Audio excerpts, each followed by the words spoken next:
Were we watching the same trial? I mean, were we in some... what? Welcome back to the channel, everyone. Welcome if you're new. I'm Pluto, the lawyer in the land down under. And for today's video, we're going to be talking about Amber Heard's post-trial motions. Namely, her motion to set aside the jury's verdict on all 3 counts, to dismiss the complaint, and to investigate potential improper juror service. Now, from the get-go, I do want to clarify that this is not an appeal. This is a post-trial motion to set aside the verdict. The difference being that appeals deal with, amongst other things, errors of law, whereas post-trial motions, such as this one, are made within the circuit court itself, so not to courts of appeal or higher courts in the hierarchy, and they specifically deal with errors of fact rather than errors of law. Apart from investigating juror number 15, which we will get to at the very end of the video, to get a good idea of what they're arguing, I do recommend looking at the table of contents, which I will be putting up on the screen for you right now. So firstly, they're arguing that the damages awarded by the jury are unsupported by the evidence and the law. Secondly, the verdicts on the complaint and counterclaim are inconsistent and therefore should be set aside. This one is very interesting because that's what we've all been arguing. When I say we, the audience, and also lawyers on YouTube such as myself, where we've stated that finding for Johnny and then finding for Amber in that one statement is contradictory and reeks of a compromise verdict. Thirdly, the First Amendment bars recovery for defamation by implication when the statements at issue are true on their face and involve a public figure or matters of public concern. For those of you who've been sticking around here for the last 2 years, this is going to sound very familiar. It's pretty much deja vu. Fourth point is the jury's finding of defamation by implication with respect to the op-ed headline statement is contrary to the law and unsupported by the facts. Fifth, Mr. Depp did not present evidence of actual malice. Were we watching the same trial? I mean, were we in some... what?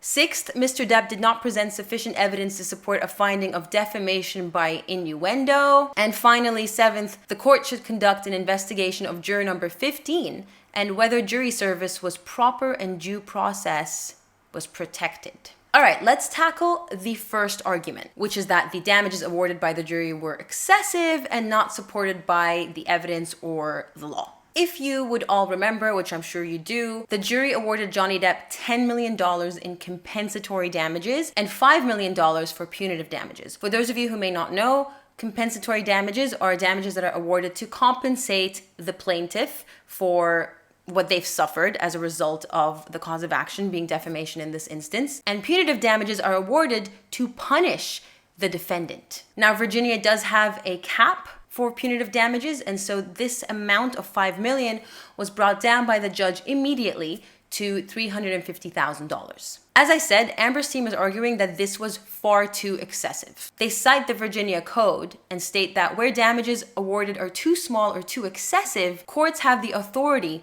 to order a new trial on all issues or solely on the issue of damages. Funnily enough, I touched upon this as a basis for Johnny Depp appealing the $2 million that was awarded against him a couple of videos ago, where I stated that there are instances when courts can intervene and set aside or alter the amount that has been awarded by a jury if it is indeed too excessive or too small. Now, apart from being excessive, they're also arguing that this amount is unsupported by the evidence. So essentially that the evidence that was presented at trial does not in any way justify awarding Johnny Depp $10 million because, according to them, he did not lose $10 million as a direct result of Amber Heard's op-ed. They argued that this is evidenced by the fact that there was an adverse ruling made against Johnny in the UK where he lost, but they're claiming that despite Johnny Depp stating that he won't be pursuing damages after the 2nd of November of 2020, which is the day that the UK verdict was rendered, Johnny Depp made no such effort during the trial to limit the damages to that day. So essentially they're claiming that he was seeking damages from the 27th of May 2016 up until the present day. They argue that this was highly prejudicial or unfair to Amber Heard and that it confused the jury and made them think that they had to essentially compensate Johnny Depp for everything that happened from the 27th of May 2016 when Amber Heard was photographed at the courthouse to get that temporary restraining order. They're also arguing that by keeping out the UK verdict, the jury were unable to make a proper determination of the damages that Johnny Depp should be awarded because they didn't consider the damage to his reputation that emanated as a result of the UK trial. They argued the Sun article was actually a lot worse in comparison to Amber's op-ed because Amber didn't even name him, and so no one would have known who she was talking about, whereas with the Sun, Johnny Depp was very clearly named and pictured. So their ultimate argument is there can be no damages whatsoever that can be tied or linked to the op-ed, let alone $10 million. It's that familiar argument of Johnny's reputation was well and truly in tatters well before that op-ed was published. This is, of course, as we remember, contrary to the expert evidence that was provided by Johnny's expert. I believe it was Mr. Banya. I could be wrong. I'm sorry. It's been a while. But Johnny presented an expert with demonstratives who clearly showed there was a significant downturn in terms of projects offered to Johnny and income lost as a result of these lost opportunities after the date that the op-ed was published. Johnny's agent, Mr. Wiggum, also confirmed this. Amber's experts, were unable to demonstrate that Johnny had such a significant hit to both his reputation and his income prior to the op-ed. In fact, 2017 was shown to be a very good year for Johnny Depp, a clean year, despite the fact that it had been a year at that point since she publicly appeared at court to get her TRO. And more importantly, if I remember correctly, the experts in the trial weren't even asked to assess the Sun article because it was beyond the scope of the trial. The point was to assess the damage that the op-ed caused without considering the Sun.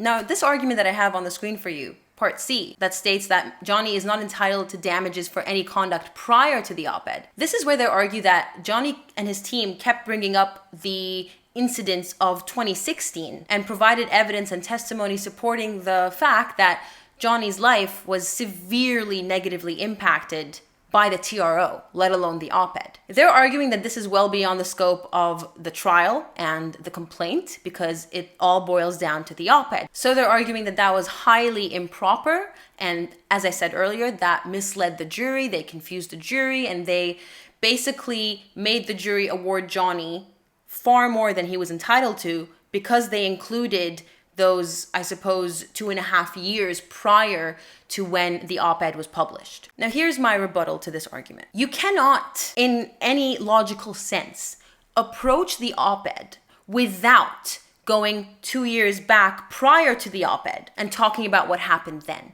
It's called context.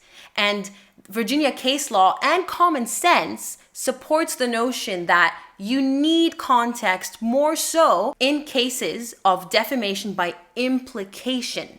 So the defamation is implied. She didn't flat out name him, but she did say, then 2 years ago, I became a public figure representing victims of DV. How can you then, in good conscience, in any logical manner, argue that we have to discount and disregard the 2 years? Johnny's team had to bring up 2016 and what happened then.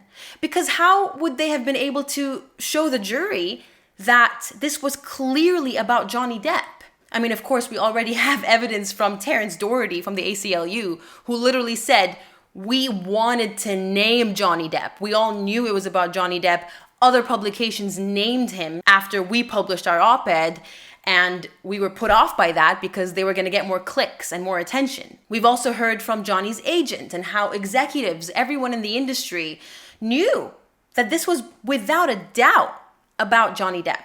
But back to the original argument, you can't just consider the contents of the op-ed in isolation because it's a defamation by implication case. If she hadn't referenced that timeline of then 2 years ago, then this argument would possibly stand. She never provided a time frame, Your Honor. Why are they bringing up what happened in 2016? There was no mention of any time frame or any year or anything that would tell the readers what time period of her life she was talking about. It could have been in high school, it could have been in college. But by mentioning that time frame, it's impossible not to bring up the context of what happened in that time frame. The second point, which to me I find the most interesting, because the argument itself, just looking at the gist of it, is quite accurate and reflects what we've all been saying, which is that the verdicts on the complaint and the counterclaim are inconsistent. So Amber's team is arguing that, therefore, they should be set aside. They also cite case law which supports this argument, where, for example, the Virginia Supreme Court held that jury verdicts that are irreconcilably inconsistent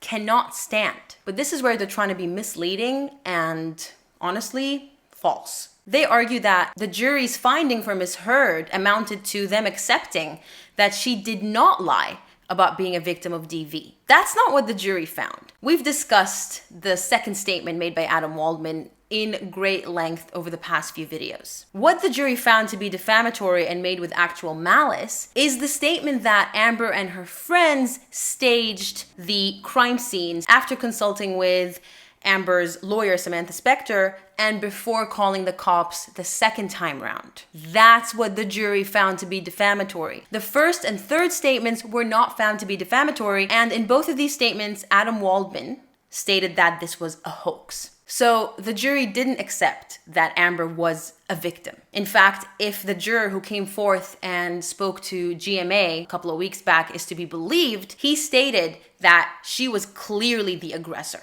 I still believe that it is an inconsistent verdict. Without even looking at the finding for Johnny, even within the actual counterclaim itself, it's inconsistent with the finding that Statement 1 and Statement 3 were not defamatory, but I guess it was the specifics of what was alleged by Adam Waldman in Statement 2 that made them deem it was defamatory and made with actual malice. It still doesn't make sense. Johnny has provided ample evidence to demonstrate that it was not made with actual malice. Adam Waldman in his deposition clearly stated that he actually filed a perjury complaint with the LAPD, providing them with a binder of evidence to show that this was a hoax. And as I've argued before multiple times, these are not the actions of someone who is acting with actual malice.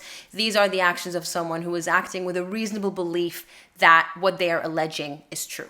The third argument is yet again another repetitive and familiar one, which is the First Amendment. So they're arguing that defamation by implication is not recognized as a viable cause of action when the statements at issue concern public figures or matters of public concern. They then cite a bunch of case law that essentially states that a public figure cannot sue for defamation by implication if the allegedly libelous statements are true, which is essentially the same standard as defamation for private individuals. Except, as we all know, there is the added element of actual malice for public figures in Virginia. If you remember in the closing arguments, Rottenborn argued that on the face of it, without reading between the lines, every single statement was true. But as I've rebutted in a prior video, this is a defamation by implication case. It always has been. So of course you're gonna have to read between the lines and determine what is being implied by the allegedly defamatory statements.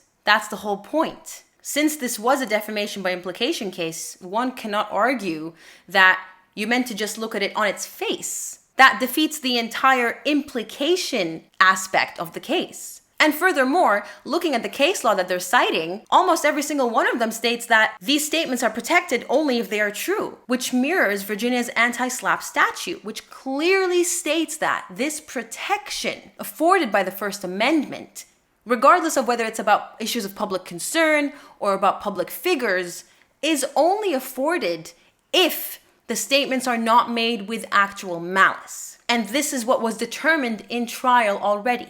Johnny's team presented evidence that clearly convinced the jury that the statements were indeed made with actual malice. And remember the standard of proof for actual malice: a clear conviction. They have to be convinced in their minds that Amber Heard made these statements either knowing that they were false or with a reckless disregard as to whether they were true or not. The jury was obviously convinced that the statements were made with actual malice, meaning the Virginia anti-SLAPP statute doesn't apply, and all of this case law that they're citing, which reinforces the anti-SLAPP statute, don't apply. Now, the fourth argument relates to the headline of the SA allegation, the online edition of the op-ed. It's essentially a repetition of the argument that we have heard at length during the trial, which is that she never republished it, she simply retweeted it, and she didn't even know that that was the headline when she retweeted it. They're also recycling another argument, which is that she never wrote it. The Washington Post wrote it and added it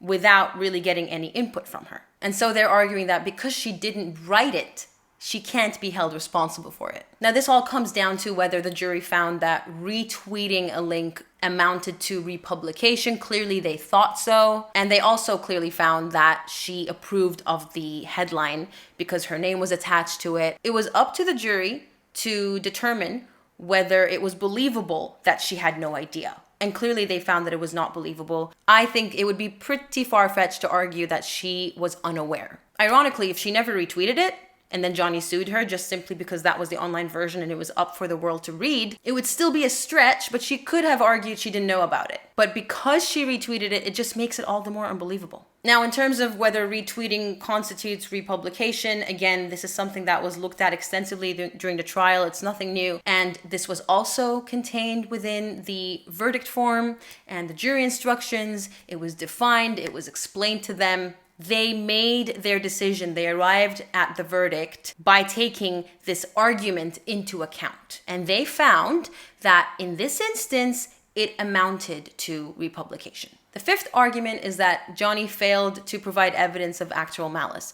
You know, ironically, I think it was Amber who provided ample evidence of actual malice. She just literally did it all by herself. She handed it to them on a platinum platter, not even a silver one. Now, Amber's team obviously are anticipating this argument because they state discredited testimony of the defendant standing alone does not constitute clear and convincing evidence of actual malice.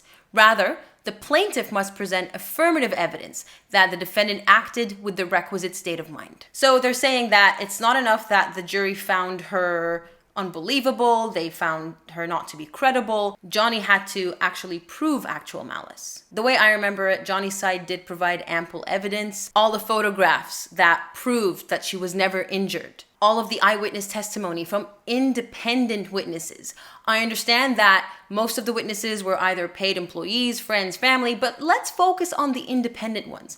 The Morgan Tremaines and the Morgan Knights and Kate Moss. Their relationship was pretty much before my time. So it's been a sufficiently long period of time to deem Kate Moss to be an objective third party at this point with no skin in the game. She's not on the payroll. She hasn't been with him in decades. The testimony of the police officers, of course, they were an impartial, unbiased third party and very reliable. Officer Sines specialized in domestic violence. Tyler Haddon was being trained by her, and so he too was clearly specializing in domestic violence. We have all of the ECB staff. They were not on Johnny's payroll. All of that evidence proved to the jury that Amber Heard acted with actual malice. Of course, they bring up the argument that IPV or DV is not limited to physical violence. It extends to emotional, financial, psychological, etc. And of course, they're using this to their advantage to claim that when you look at DV in this wider definition, Johnny failed to prove that Amber didn't believe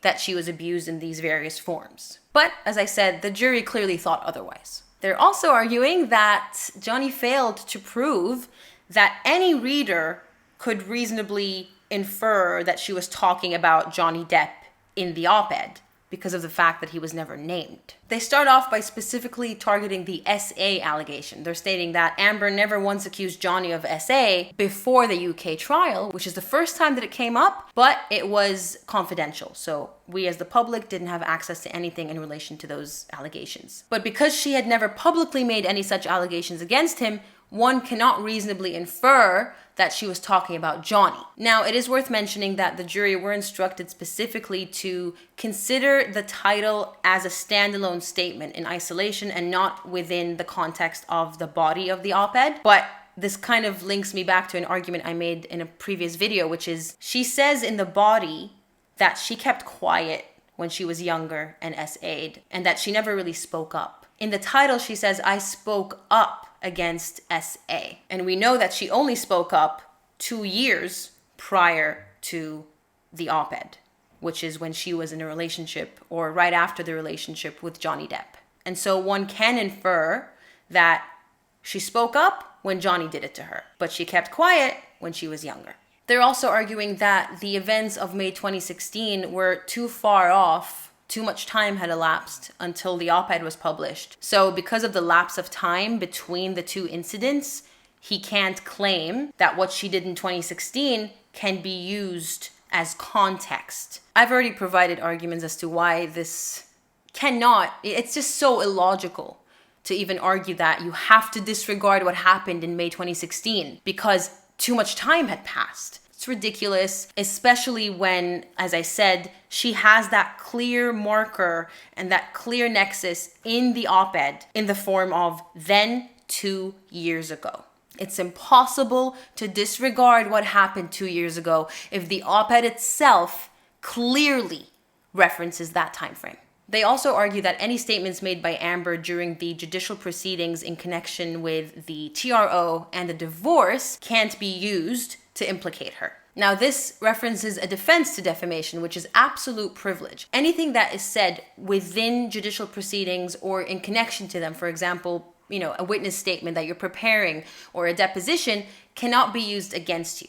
It is absolutely privileged, which is true.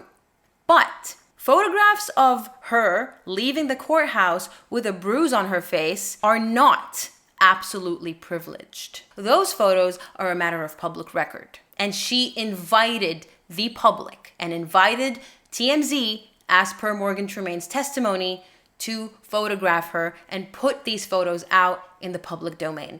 I have heard from people who live in California and who know more about California law. I think actually someone told me it was Emily D. Baker who mentioned this, that you can absolutely get a TRO without showing up, just sending your lawyer to make an application for you on your behalf. My partner Zach and I were protected by a restraining order as well.